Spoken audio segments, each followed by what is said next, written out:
What's up, everybody? It's Luke James, not the singer. If you're looking to get your music reviewed, you can hit up this email that's right here. But today, I'm going to hit you up with a quick rant review on this Tory Lanez album called Memories Don't Die. Now, Tory Lanez is a rapper from Toronto, Canada, and he's often drawn comparison to other artists, including Drake, who is a fellow Canadian. Now, I'm going to talk about that a little bit later in this review because there are some glaring moments. But first of all, this overall project is just very, very generic and loaded with filler. I know you hear me say that about a lot of other projects, but that's just what's going on in the game today, man. Every once in a while, you do get these really great projects. I've certainly reviewed some of them over the past couple of weeks. If you've been watching my channel, you know that. But this is just a long-ass album, man. It's an hour and 10 minutes. It really feels like it's about 3 hours because there's nothing exceptional or unique coming from Tory. To me, he really just feels like a very average artist all around. When it comes to his singing, he's often doing a lot of auto-croon or coming through with a very breathy style. I find his vocals are just overproduced to the point that it sucks some of the soul out of it. I know that's a style these days, a lot of people like that, but I prefer when my singers are really blowing, man, when they're really hitting some notes and doing some nice harmonies, but this is just really par for the course. Typical auto-croon shit. Production-wise, you are getting some trappy bangers and some hazy vibes, so I actually think there are some moments here that are decent, but this just isn't a great project, man. As I already said, it's just average all around, and that's kind of how I always felt about Tory Lanez. I really don't look at him as an artist who's going to change the game or really come through with a unique style, which is too bad, because that's exactly what he needs to do, man. Making it through this album felt like a chore, but I kind of feel like I'm insulting chores by saying that. At least if you're cleaning your bedroom, you might find some Pokemon cards or Digimon DVDs. I don't know, you might find some ill shit, whereas this was kind of just a drag to listen to. But if there is one positive I took away from this, it's that Tory can spit when he wants to. There are actually a couple of bar fests on here where it really shows that, including the tracks Don't Die and Hate to Say. But even both of these tracks kind of remind me of Drake. They're just long verses over top of smooth production. And I know Drake isn't the only one to do these tracks, but come on, man, let's not be naive. You know what I'm getting at. Drake is known for doing those type of tracks, and when you hear these, I think you will hear some of that influence. Even some of the production choices sound like Drake. You'll hear some Drakey flows throughout. It really is just hard to get excited about a Tory Lanez project because he is this generic rapper who's not doing anything that's too unique.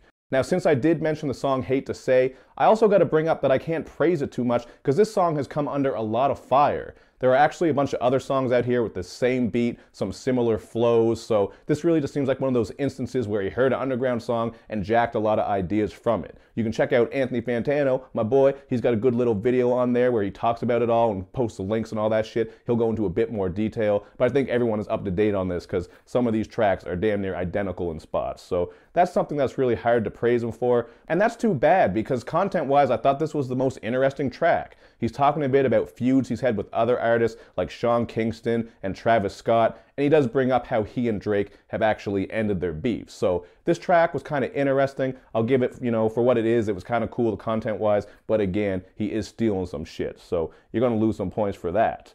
Another cool thing about this track, though, is when he brings up that he doesn't give a fuck about people complaining about all the skits he had on his last project, and he doesn't care about people who are hating on him remixing older tracks, specifically those 90s R&B vibes that he's been known to do. I mean, I feel like he's speaking to me. I know directly, obviously he doesn't give a fuck what I think, but I'm just saying as someone who has critiqued him over the skits and over those R&B remixes I don't like, I kind of respected him for just saying fuck you to people like me and some of the other people who might have felt the same way. But other than that, there really isn't too much to get into here. I think I've really covered most of what's happening. You do get some very bad features. You got Fabulous coming on here, and Fabulous just really has fallen off over the years, in my opinion. A lot of people do like how he's doing more sing-songy shit, a little bit of auto-crooning here and there, but I'm not a fan of that style from him myself. You got Nav on here. He's still boring as fuck, bringing absolutely nothing new to the table. Just some flavorless, bland mashed potatoes rap. Not even rap, just some more auto-croon shit. Nothing interesting with that. And then Wiz Khalifa comes through with a really bad verse, man. The first couple of bars on that verse, just the way he starts it off, are completely sloppy, and it doesn't get much better from there.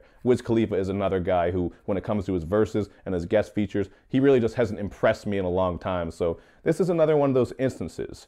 Other than that, I thought the best feature was actually 50 Cent on Pieces. This would be one of the standout tracks because Tory flexes some storytelling skills. So like I said, man, he got some bar fests, Don't Die, Hate to Say. He got some good storytelling on here. There are moments where I think Tory does show some potential, but ultimately, man, he's just so generic, so much filler. This is so damn average. And that's why I'm going to go with a 2.5 out of 5, man. This shit is just overstaying its welcome. I think it would be nice if he could kind of find his own sound and really separate himself from the pack, Because as of now, man, I'm really not getting much of that at all, man. This is a very disappointing album. Well, not really disappointing. I didn't expect a lot, but I was hoping it would be better than his last one, and I really don't think it is. But if you're a diehard Tory fan, hey, it is what it is from Tory Lanez. You're probably going to fuck with it.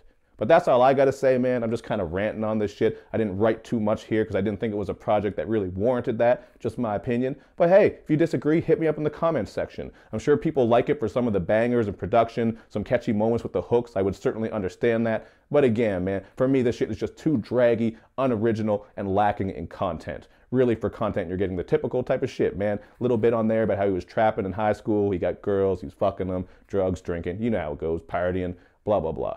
But hey, that's all I got to say on it. Hit me up in the comments with your thoughts. And of course, man, make sure you do all that good YouTube and social media stuff. You know where I'm at, so show me love and show me lots of it. Thank you for watching, everybody. I will see you next time.